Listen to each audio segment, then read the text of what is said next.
والصلاة والسلام على من لا نبي بعده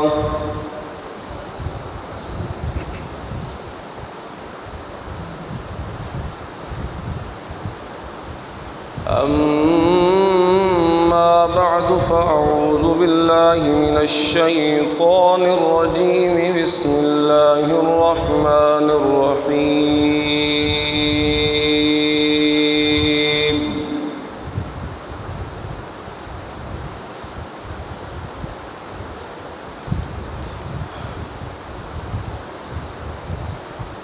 ثم أوحينا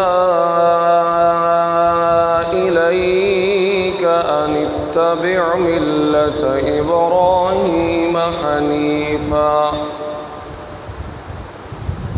وما كان من المشركين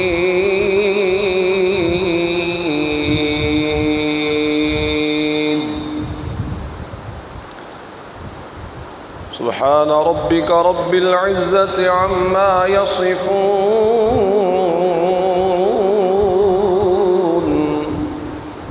وسلام على المرسلين والحمد لله رب العالمين.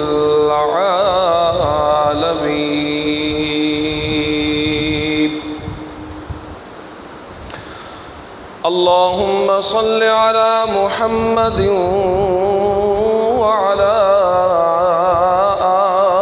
آل محمد وبارك وسلم ثم صل عليه.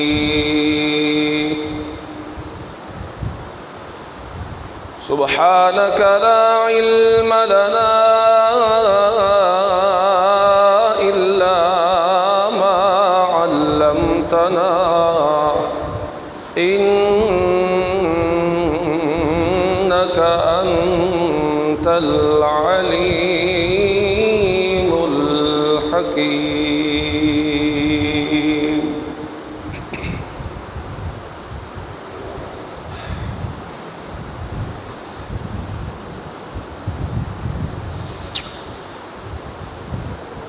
قابل صد احترام معزز حاضرین سامعین،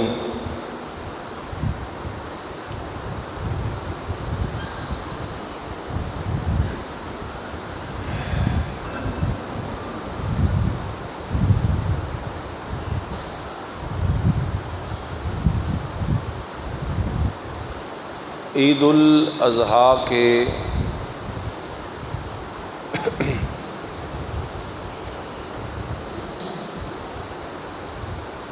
بعد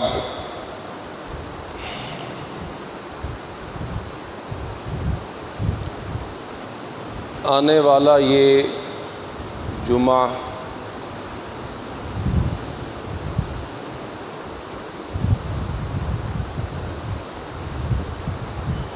مناسب یہ معلوم ہوتا ہے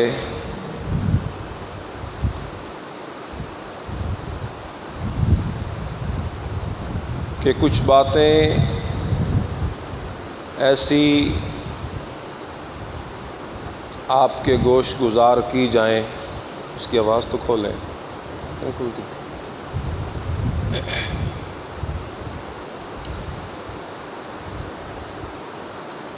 جن باتوں سے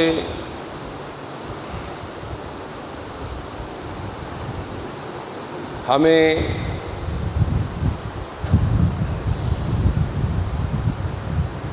یہ احساس ہمارے اندر بیدار ہو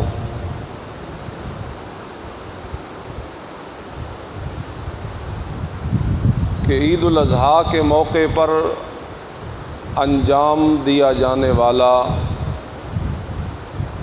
فریضہ قربانی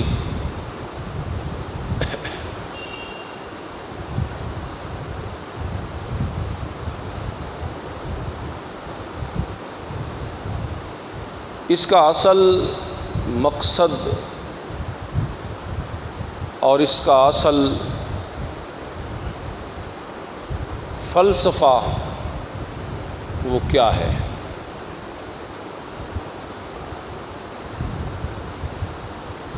تاکہ اس فریضے کی ادائیگی کے بعد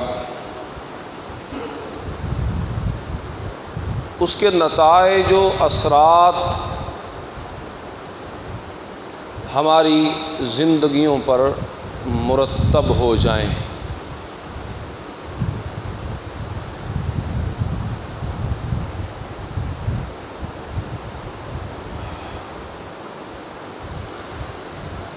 ورنہ اگر نتائج اور اثرات اس کے ہماری عملی زندگی پہ مرتب نہ ہوں تو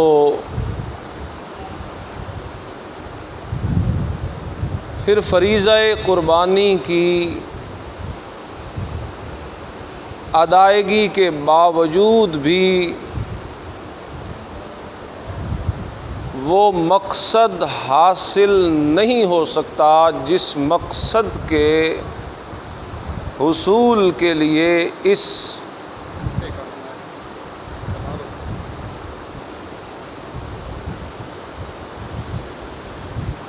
میں یہ عرض کر رہا ہوں کہ اگر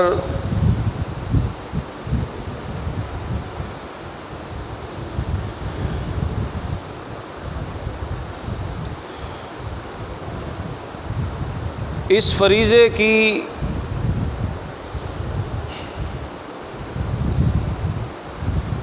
ادائیگی کے باوجود ہمیں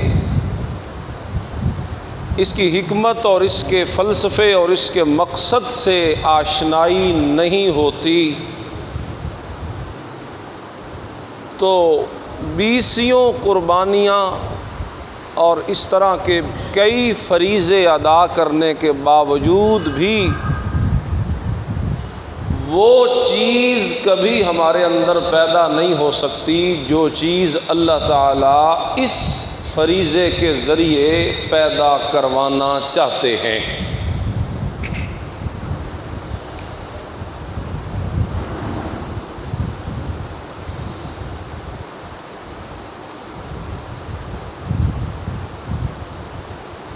لوگ یہی سمجھتے ہیں کہ قربانی بس اسی چیز کا نام ہے، موٹا تازہ جانور بلکہ مہنگا جانور خریدا جائے، اس کے بعد اسے ذبح کر دیا جائے، ذبح کرنے کے بعد اس کا کچھ گوشت تقسیم کر دیا جائے، کچھ رکھ لیا جائے۔ یہ سارا کام کر کے ہم اس فریضے سے وہ گویا ہم نے ادا کر دیا ہے اور اس کا حق ادا کر دیا۔ سمجھنے کی بات یہ ہے کہ قربانی جانور کے ذبح کرنے کا نام نہیں ہے صرف کہ آپ کہیں کہ قربانی وہ ہوتی ہے کہ جانور کو ذبح کر دیا جائے تو قربانی ہو جائے۔ بھائی یہ بھی ہے قربانی، لیکن قربانی صرف یہ نہیں۔ آپ عربی لغت کی کوئی سی کتاب اٹھائیں، ڈکشنری عربی کی، آپ اس میں ڈھونڈیں، سرچ کریں قربان، قربانی، اس کا معنی کیا ہے؟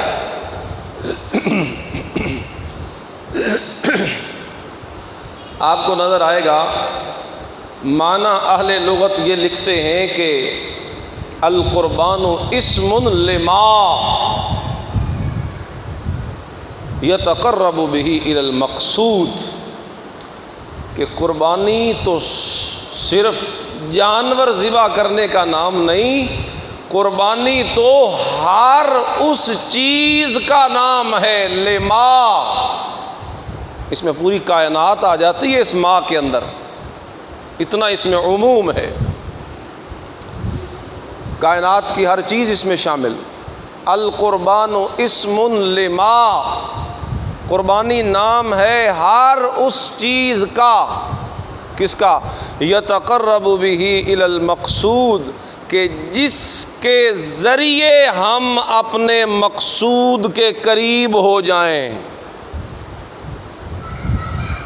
جو چیز ہمیں اپنے مقصود کے قریب کر دے نا، وہ چیز کیا کہلائے گی؟ بولیے کیا کہلائے گی؟ قربانی. پھر دہراتا ہوں، القربان، یہ جو قربانی ہے، لما، اسم لما، یہ ہر اس چیز کا نام ہے یتقرب بہ، جس کے ذریعے بندہ قریب ہو جاتا ہے. کس کے قریب ہو جاتا ہے؟ الی المقصود، اپنے مقصود کی طرف. اب مجھے یہ بتائیے، ایک مومن مسلم کلمہ پڑھنے والے کا، اسلام کا دم بھرنے والے کا مقصود کیا ہو سکتا ہے جی؟ اللہ، اللہ کی ذات، اللہ کی رضا، اس کی خوشنودی، یہی مقصود ہے نا. تو اب سمجھیے پھر کیا معنی ہو گیا قربانی کا؟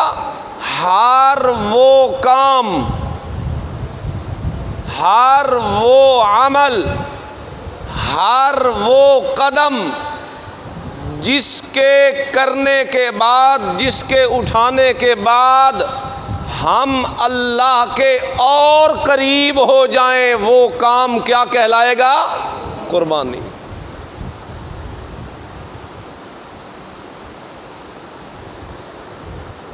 لوگوں کو اس کے مفہوم سے واقفیت نہیں ہے. یہی وجہ ہے کہ ایک رسم جس طرح ہوتی ہے نا، بس نبھا دی جاتی ہے اور غفلت میں نبھا دی جاتی ہے.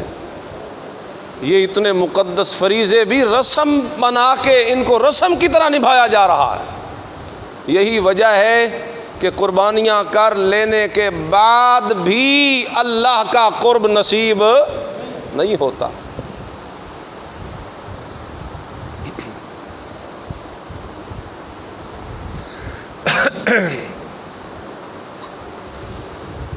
یہ تو میں نے اول آپ کو سمجھایا اس کا معنی، کہ معنی سے ہی آپ کو بہت کچھ سمجھ آ سکتا ہے. اب ایک دو باتیں مزید سن لیجئے کہ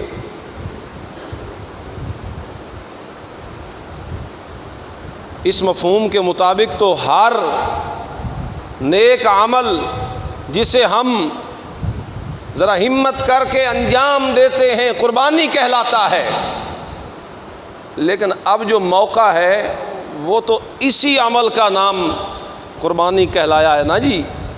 اور ہم نے ابھی یہی عمل کیا ہے قربانی پہ کہ جانور کو ذبح کیا ہے. تو اب میں بات صرف اسی کی کروں گا. وہ ویسے میں نے آپ کو مفہوم سمجھایا، اب میں بات صرف اسی کی کروں گا کہ یہ جو جانور ہم نے ذبح کیا اس سے ہمیں کیا ملا؟ یہ کیوں رکھوایا گیا تھا؟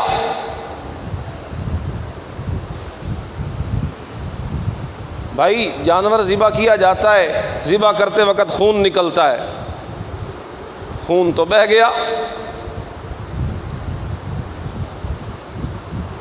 اس کے بعد اس کا گوشت ہوتا ہے، گوشت وہ کہاں گیا؟ وہ ہماری فریجوں میں گیا، وہ ہمارے پیٹوں میں گیا، وہ تو ہم نے کھا لیا. تو اگر اس کا خون بھی بہہ گیا، گوشت بھی ہم نے کھا لیا، اللہ کو کیا ملا؟ اللہ کیا لینا چاہتے ہیں؟ بات سمجھنے کی ہے اور ہر بندے کے سمجھنے کی. بھائی یہی بات سمجھتے نہیں ہیں تو مقصد سے بھی محروم رہ جاتے ہیں. یہ اس لیے رکھوایا گیا ہے جی فریضہ، ایک اس کی گویا حکمت اللہ تعالیٰ قرآن میں بیان فرماتے. حکمتیں تو کئی ہیں، کچھ وقت نے جتنی اجازت دی میں اتنی عرض کروں گا. قرآن مجید کے حوالے سے انشاءاللہ عرض کروں. اعوذ باللہ من الشیطان الرجیم بسم اللہ الرحمن الرحیم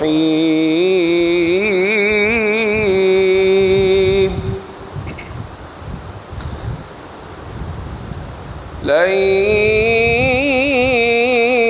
ينال اللہ لحومها ولا دماؤها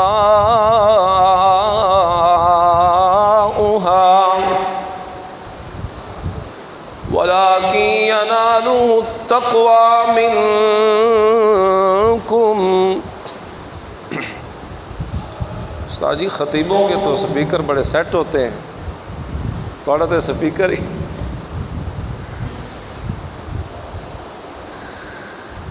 لن ينال الله لحومها ولا دماؤها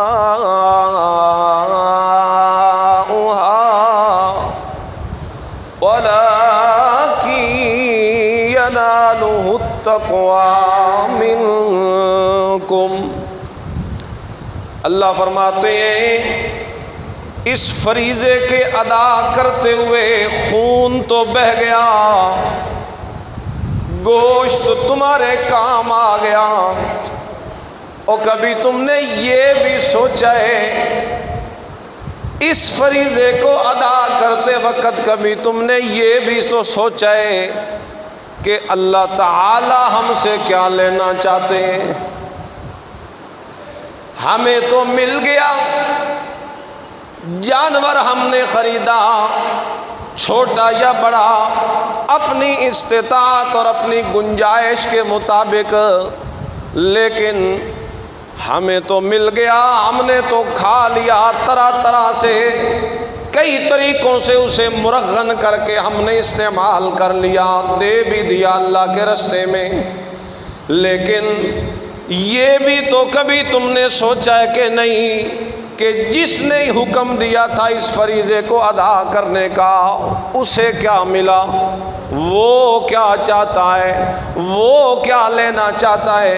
اللہ تعالیٰ نے اس آیت کے اندر جو میں پڑھ رہا ہوں، اللہ نے وہ مقصد بیان کیا ہے جس مقصد کے حصول کے لیے اللہ تعالیٰ نے یہ فریضہ قربانی والا جو ہے ہم پہ رکھا ہے۔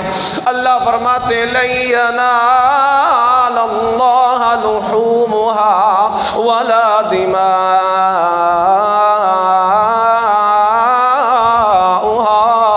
ولكن يناله التقوى منكم۔ اور لوگوں خون بھی بہہ گیا، گوشت بھی تمہارے کام آ گیا، اور تم نے فریضہ ادا کرنے کے بعد اپنے اپنے کاموں میں مگن اور مصروف ہو گئے، لیکن تم نے اس طرف دھیان نہ کیا کہ جس نے یہ فریضہ رکھا ہے وہ کیا مانگنا چاہتا ہے۔ آؤ میں تمہیں بتاتا ہوں، اس قربانی کے فریضے سے میں تو تمہارے دلوں کو دیکھنا چاہتا ہوں کہ تمہارے اس دل والے خانے کے اندر میں اللہ کی جگہ کتنی ہے۔ وَلَٰكِن يَنَالُهُ التَّقْوَىٰ مِنكُمْ۔ میں دیکھنا یہ چاہتا ہوں کہ تمہارے دلوں کے اندر میری جگہ کتنی ہے، تمہارے دلوں کے اندر میرا ڈر کتنا ہے، تمہارے دلوں کے اندر تقویٰ کتنا سارا موجود ہے۔ اللہ اکبر کبیرہ۔ تو قربانی کے کرنے کا ایک بڑا مقصد یہ ہے کہ جانور کو ذبح کر کے کام ختم نہیں ہو گیا میرے بھائی، جانور کو ذبح کر کے تو الٹا کام شروع ہو گیا ہے، اور وہ کام یہ شروع ہو گیا ہے کہ ہم جانور کو ذبح کریں تو اسی کی رضا کے لیے ذبح کریں، اور یہ گویا تو ایک پریکٹس ہو گئی، یہ ایک ریہرسل ہو گئی جو اللہ تعالیٰ نے ہم سے کروا لی ہے تقویٰ اختیار کرنے کے لیے، تقویٰ حاصل کرنے کے لیے۔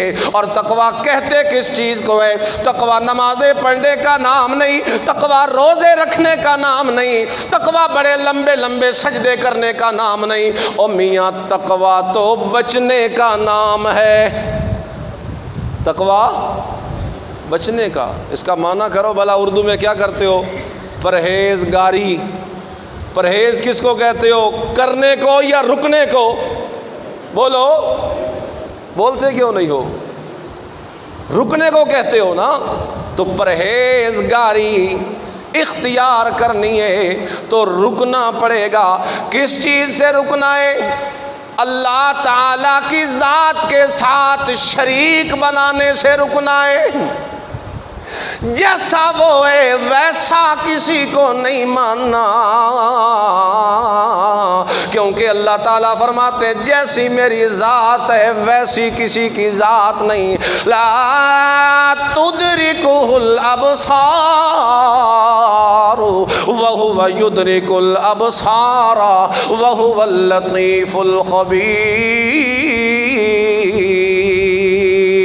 اللہ فرماتے ہیں میری ذات ایسی ہے کہ جیسے میں ہوں میری صفتوں کے اندر ویسا کوئی شریک نہیں ہے۔ اس لیے تقویٰ کہتے ہیں بچ جانا، اس بات سے بچ جانا کہ کہیں اللہ کے ساتھ کسی کو نہ ملانا، اللہ جیسا کسی کو نہ بنانا۔ اللہ اکبر کبیر۔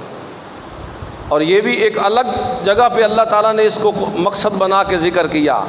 اور جس طرح قربانی کا مقصد تقویٰ ہے کہ تمہارے دلوں میں پرہیز کی عادت پڑ جائے، اسی طریقے سے ایک مستقل مقصد قربانی کا وہ یہ بھی میں نے رکھا ہے جو تم نے حاصل کرنا ہے، اور وہ مقصد یہ ہے قُلْ إِنَّ صَلَاتِي وَنُسُكِي وَمَحْيَايَ وَمَمَاتِي لِلَّهِ۔ ایک مستقل مقصد یہ بھی تم نے حاصل کرنا ہے کہ اس اللہ تعالیٰ ہی کے لیے اس جانور کو قربان کرنا ہے۔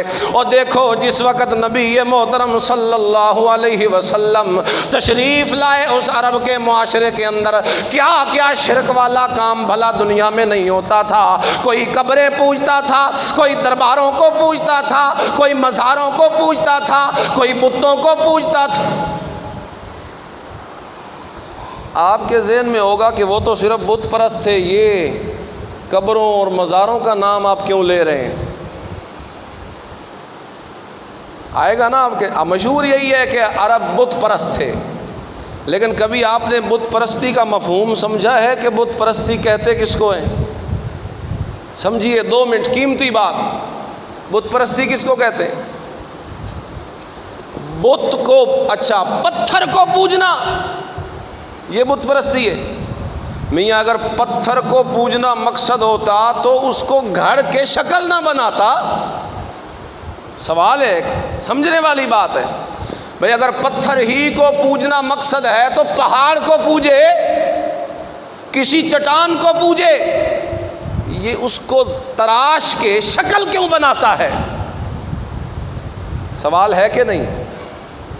یہ کیوں بناتا ہے؟ آج بھی جو بت پوجتے ہیں، مثال ہندو نے بت رکھے ہوتے ہیں لیکن وہ ایسے پتھر پڑا ہوتا ہے یا شکل بنی ہوئی ہوتی ہے؟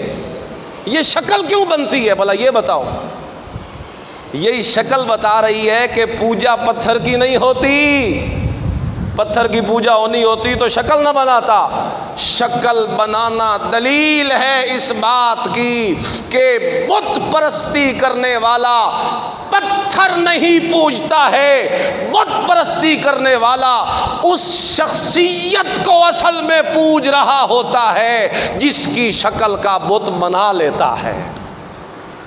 اصل پوجا کس کی ہوتی ہے؟ اس شخصیت کی، چاہے وہ نبی کا بت بنائے، ولی کا بنائے، کسی پیر فقیر کا بنائے، کسی اور کسی چیز کا بنائے، جس کی شکل بنائی جاتی ہے اصل پوجا اسی کی ہوتی، اصل پوجا اس کی ہوتی۔ تو پھر مشرکین مکہ نے شکلیں بنا رکھی تھی کہ نہیں؟ یہ ابراہیم علیہ السلام کا بت، یہ اسماعیل علیہ السلام کا بت، یہ لات کا بت، یہ منات کا بت، یہ سارے کوئی نبی ہیں، کوئی ولی ہیں اللہ۔ اور نوح علیہ السلام کی قوم نے شروع کیا تھا نا یہ کام، لا تذرن ودا ولا سواعا ولا یغوث ویعوق ونسرا۔ اللہ اکبر کبیرہ۔ تو بات تو کہیں سے کہیں نکل جائے گی۔ یہ نقطہ میں آپ کو سمجھانا چاہتا تھا کہ قربانی کا ایک مستقل مقصد، جہاں تقوی کو حاصل کرنا قربانی کا مقصد ہے، وہیں پہ اللہ کی خالص توحید کا چرچا کرنا یہ بھی قربانی کرنے کا مقصد ہے۔ تو جو اگر یہ نہ ہو تو بے شک آپ 10 لاکھ کا جانور لے آئیں اور ذبح کر دیں، تیرے پلے میں کچھ نہیں آیا سوائے گوشت کے، گوشت بس۔ اللہ اللہ اکبر کبیرہ، عقیدہ توحید، اللہ اکبر کبیرہ۔ قل ان صلاتی ونسکی ومحیای ومماتی للہ۔ جانور بعد میں ذبح کرواتا ہے، پہلے جانور کو ذبح کروانے سے پہلے، بلکہ یوں کہ یہ سنت ابراہیم کی بعد میں وہ اللہ ادا کروانے کا حکم دیتا ہے، سنت ابراہیم کی بعد میں ادا کرواتا ہے، عقیدہ ابراہیم کا پہلے لے آنا چاہتا ہے اللہ تعالیٰ، اس لیے کہ جس کی سنت کو تم زندہ کرتے ہو قربانیاں کر کر کے اور جانور ذبح کر کر کے، کبھی دیکھا ہے اس ابراہیم کی زندگی کو کہ کون تھا وہ ابراہیم؟ اللہ تو تعریفیں کرتے کرتے نہیں تھکتا، ذرا دیکھ دیے تو صحیح اللہ کا قرآن پڑھیے۔ اللہ کہتے ہیں ان ابراہیم کان امۃ قانتا للہ حنیفا وما کان من المشرکین۔ اللہ تو تعریفیں کرتے کرتے نہیں تھکتا، اللہ کہتا ہے میرا ابراہیم کانا امتن، وہ پوری امت تھا۔ وہ تھا تو ایک ابراہیم، یہ امت کیوں کہا، یہ جماعت پوری کیوں کہہ دیا؟ اللہ تعالیٰ کہنا یہ چاہتے ہیں او کائنات والو، گواہ رہ جانا میں بھی اپنے ابراہیم کی محنتوں کا صلہ اسے دینا چاہتا ہوں۔ میری توحید کا کام اتنا تو مل کے پوری امت بھی نہیں کر سکتی جتنا اکیلا میرا ابراہیم توحید کا علم بردار تھا۔ جتنا اس ایک بندے نے کام کیا ہے اتنا مل کے بھی کوئی کر۔ آپ بچپنے کو دیکھو، ابھی تک تو چھوٹا سا رہا ہے، 13-14 سال کی عمر ہے، اور اپنے باپ کو بت پرستی کرتے ہوئے دیکھا تو بول پڑا اپنے باپ کے سامنے اور کہنے لگا یا ابت لم تعبد ما لا یسمع ولا یبصر ولا یغنی عنک شیئا۔ اور میرا بابا جان کیوں پوچھتا ہے ان کو جو تیری سنتے نہیں؟ یہ بتوں کی بات ہو رہی ہے، ابھی بتا چکا ہوں بت پرستی کس کو کہتے ہیں، پتھر کو پوجنا۔ کس کو؟ جس کی شکل کا بت بنایا جائے اصل پوجا اس کی ہوتی ہے۔ تو ابراہیم کا باپ تو بت گر تھا، بت بنانے والا، تو جس شخصیت کی پوجا ہو رہی تھی اسی شخصیت پہ ضربیں لگائیں۔ ابراہیم پیغمبر نے کہا او میرا بابا، تیرا تو یہ عقیدہ ہے کہ میں اس کے سامنے بیٹھتا ہوں تو پتہ اس کو چل جاتا ہے جس کا بت بنایا ہے۔ سن لے میرا بابا، لا یسمع، تو جس کا بت بنا کے جس کی پوجا کرتا ہے وہ سنتا نہیں ہے اور جانتا نہیں ہے اور دیکھتا نہیں ہے، ولا یغنی عنک شیئا، نہ اسے تیری پکار کا پتہ ہے اور نہ ہی وہ تیرے نفع نقصان کا مالک ہے۔ وہ دیکھو تو صحیح قربانیاں کرنے والوں، تم جناب سننے کا عقیدہ غیروں کے لیے رکھتے ہو اور قربانیاں اللہ کے نام کی کرتے ہو، اور قربانی کرنے کا مقصد یہ ہے کہ عقیدہ یہ آ جائے جو عقیدہ ابراہیم پیغمبر کا تھا کہ ہر جگہ سے سننے والا اکیلا، ہر جگہ کو جاننے والا اکیلا، ہر کسی کے نفع اور نقصان کا مالک اکیلا۔ یہ اگر اے عقیدہ نہیں بڑھیا تو سمجھ قربانیاں بھی قبول، وہ گوشت ہے جو تو نے کھا لیا، بس کچھ نہیں ملا تجھے تب کچھ ملے گا، اور تیری جھولی تب بھرے گی اللہ کی رحمتوں سے جب عقیدہ ابراہیم کا بنائے گا۔ سب کہو علیہ الصلاۃ والسلام۔ تو یہ بھی قربانی کرنے کا ایک مقصد ہے باقاعدہ۔ ٹائم کیا ہوا؟ 31۔ اللہ اکبر کبیرہ۔ قربانی کرنے کا ایک مقصد حصول تقویٰ تھا کہ تیرے اندر تقویٰ پیدا ہو جائے، پرہیز کی عادت آ جائے۔ ایک مقصد یہ ہے کہ اللہ کی توحید کا درس اور سبق تازہ ہو جائے اللہ، اور ایک سبق یہ ہے قربانی اس لیے بھی آتی ہے تاکہ تیرے اندر اپنے حبیب پیغمبر صلی اللہ علیہ وسلم کی اتباع کا جذبہ پیدا کر جائے، سنت کی اتباع کا جذبہ۔ کس طرح بھلا؟ کہ اگر یہ اتنا بڑا حکم، اتنا مہنگا جانور خرید لینے کے بعد بھی میرے نبی کے طریقے کے مطابق ذبح نہ کیا تو اس کا بھی کوئی فائدہ؟ اس کا فائدہ تب ہے جب طریقہ کس کا ہو؟ نبی کریم، سب کہہ دو صلی اللہ علیہ وسلم۔ حدیث ہے، بخاری میں ہے، حضرت جندب رضی اللہ تعالی عنہ سے مروی ہے، حضرت سفیان سے مروی ہے، کیا بلا؟ ضحینا مع رسول اللہ صلی اللہ علیہ وسلم ذات یوم اضحیۃ، ہم نے نبی کریم صلی اللہ علیہ وسلم کے ساتھ ایک دفعہ قربانی کی۔ صحابی کہتا ہے ہم نے ایک دفعہ نبی علیہ الصلوۃ والسلام کے ساتھ قربانی کی۔ اللہ اکبر۔ تو نبی علیہ الصلوۃ والسلام نے دیکھا فَإِذَا نَاسٌ قَدْ ذَبَحُوا أُضْحِيَتَهُمْ قَبْلَ الصَّلَاةِ، نبی علیہ السلام نے دیکھا کچھ لوگوں نے نماز عید پڑھنے سے پہلے ہی اپنی قربانی،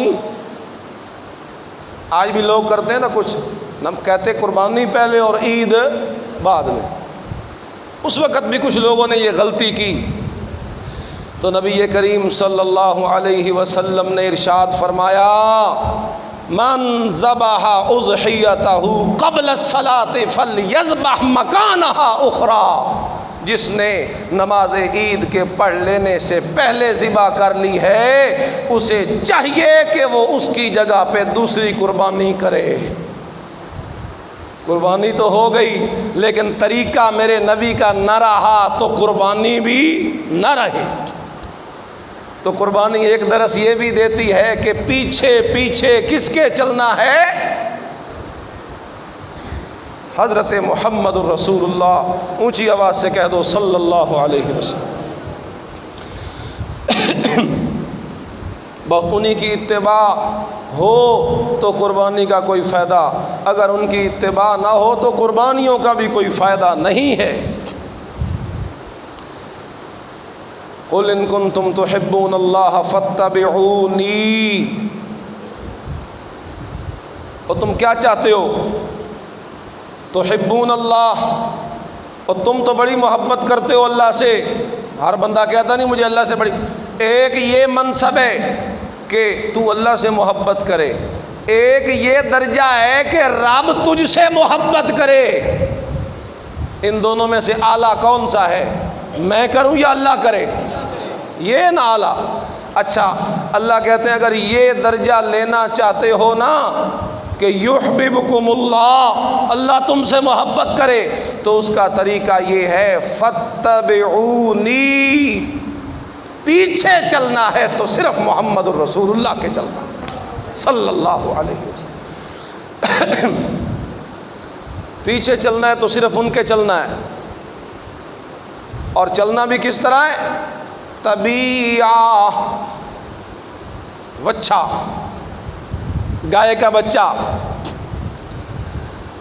جس طرح وہ اپنی ماں کے پیچھے پیچھے چلتا ہے اسی طرح تم نے میرے نبی کے پیچھے چلنا ہے۔ کیسے بھلا؟ وہ یہ نہیں دیکھتا کہ ماں میری کدھر جا رہی ہے، وہ یہ نہیں دیکھتا دن ہے، وہ یہ نہیں دیکھتا کہ رات ہے، وہ یہ نہیں دیکھتا کہ دھوپ ہے یا سایہ ہے، وہ تو یہ دیکھتا ہے کہ میری ماں جو ادھر جا رہی ہے، لہٰذا میں نے بھی جانا ہے، تو ماں کے تجھے بھی اگر کوئی بات اچھی لگے تب بھی میرے نبی کے پیچھے چل، اچھی نہ لگے تب بھی میرے نبی کے پیچھے چل، خوشی کا موقع ہو تب بھی میرے نبی کے پیچھے چل، غمی کا موقع ہو تب بھی میرے نبی کے پیچھے چل، تعزیت کی دعا کا مسئلہ ہو تب بھی میرے نبی کے پیچھے چل، اور کلوں اور چالیسووں کا مسئلہ ہو تب بھی میرے نبی کے پیچھے چل۔ ہر موقع پہ جو بندہ میرے نبی کے پیچھے پیچھے چلتا جائے گا، آج یہ اللہ سے محبت کرتا ہے، میرے نبی کے پیچھے چلنے کا نتیجہ یہ نکلے گا کہ کل اللہ اس سے محبت کرے گا۔ یہ بھی قربانی کا ایک مقصد ہے۔ ہم نے تو جانور ذبح کر کے کھا پی کے فریجوں میں رکھ دی اور کہا بھی قربانی ہو گئی، نہیں، یہ کس نے سبق حاصل کرنے ہیں قربانی سے؟ یہ چیزیں کب پیدا ہوئی ہمارے اندر؟ للہ، اخلاص، یہ بھی تو ایک مقصد ہے۔ کس کے لیے ہو؟ صرف اللہ کے لیے۔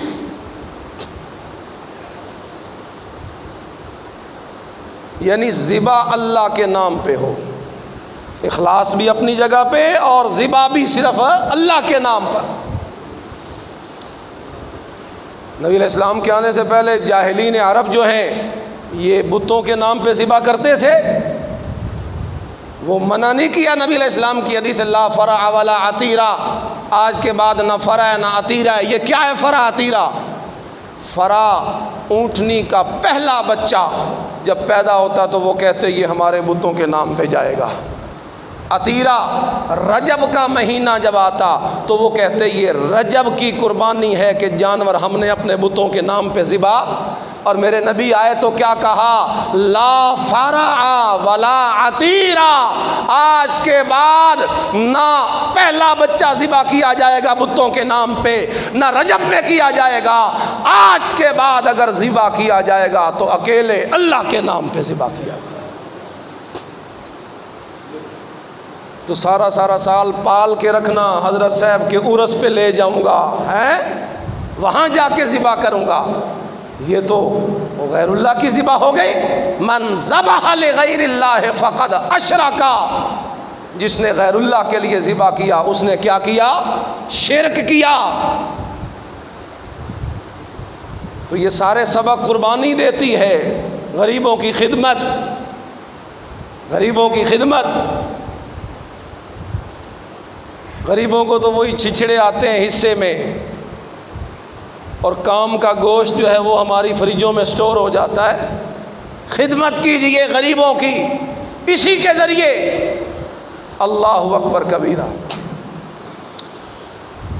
خیر، باتیں تو اس پہ بہت ہیں کہ قربانی کے کیا مقاصد ہیں، اللہ تعالیٰ کیا پیدا کرنا چاہتے ہیں ہمارے اندر، لیکن یہ جمعے کا موقع ہے، وقت مختصر ہے اور وقت پورا بھی ہو چکا ہے، تو میں نے جو 2-4 باتیں کی ہیں انہیں پلے باندھیے اور ان اسباق کو، ان عبرتوں کو دل میں بٹھائیے، اور دل میں بٹھا لیں کرنی ہمیں،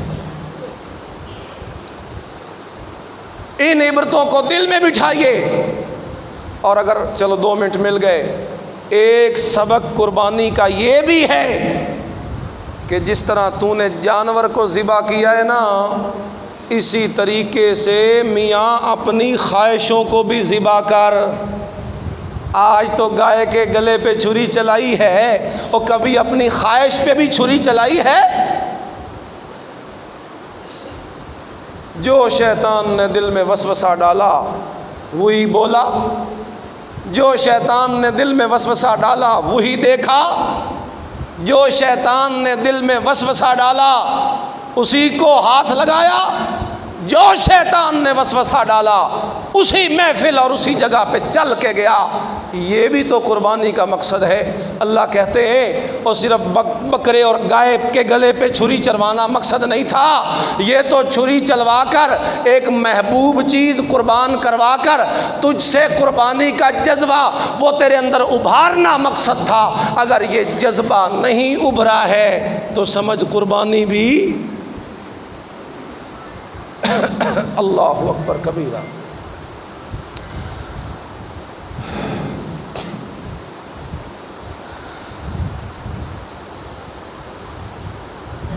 اور ایک اور بات بھی کر دوں، ناراض تو نہیں ہو جائیں گے؟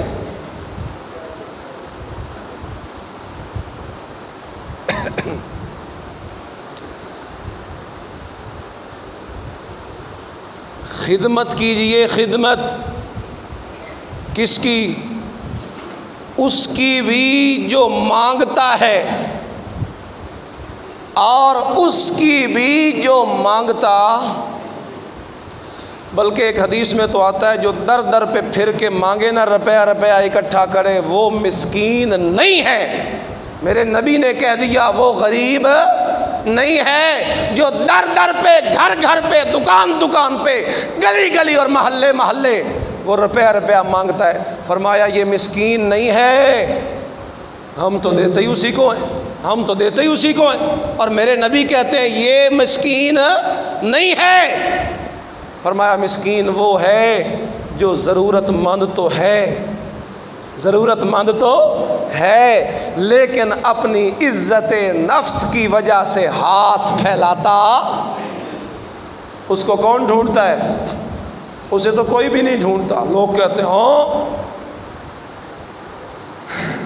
اتنے اچھے کپڑے، اتنی زبردست دستار، اتنا جبہ، اور میرے بھائی یحسبهم الجاہل اغنیاء من التعفف، تو نے ان کو غنی اس لیے سمجھ لیا، امیر کبیر اس لیے سمجھ لیا کہ یہ ہاتھ نہیں پھیلاتے، ورنہ اللہ تعالیٰ فرماتے ہیں تیرے صدقات کے جہاں حقدار مانگنے والے مجبور ہو کر مانگنے والے ہیں، وہیں پہ تیرے صدقات کے حقدار وہ بھی ہیں جو مانگتے۔ ان کو ڈھونڈ، ان کو تلاش کر، اپنے محلے میں، رشتہ داروں میں، گلی میں، مدارس میں، مساجد میں، علماء، قراء، ان کی خدمت کیجئے، دل کھول کے خدمت کیجئے اور دل سے عزت کیا کیجئے۔